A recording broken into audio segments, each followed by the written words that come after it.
Okay, let's do problem 6. And so here they say the temperature in Pittsburgh is 28 degrees Fahrenheit at 6 a.m. The temperature increases by 2 degrees Fahrenheit each hour. And so we got to give our equation slope-intercept. So that's where we're thinking y equals mx plus b. And so we got to figure out what's m, what's b, what's slope, and what's y-intercept.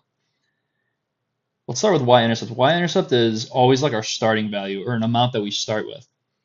And they tell us here that at 6 a.m. we had 28. That's kind of like our initial value before the temperature changes. And so we're going to say b is 28, y-intercept is 28.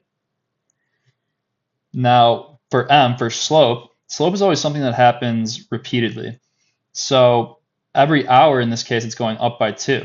And so that means that our slope is 2. So we're going to say y equals 2x plus 28. Now for part B and C, we can just take that 2 and that 28. We can say slope is 2. For the y-intercept, we know the x-coordinate is always 0.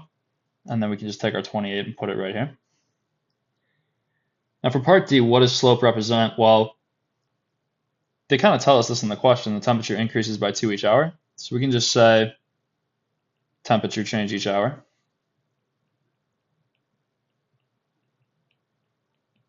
And for part E, what does the y-intercept represent? Well, we know that we're starting at 28 degrees Fahrenheit. The y-intercept is always like our starting value or our initial amount. And so we can say our starting temperature, or we can be a little bit more specific and say our temperature at 6 a.m. If you just said starting temperature, that would be fine too, but we can be a little bit more specific because they tell us in this one.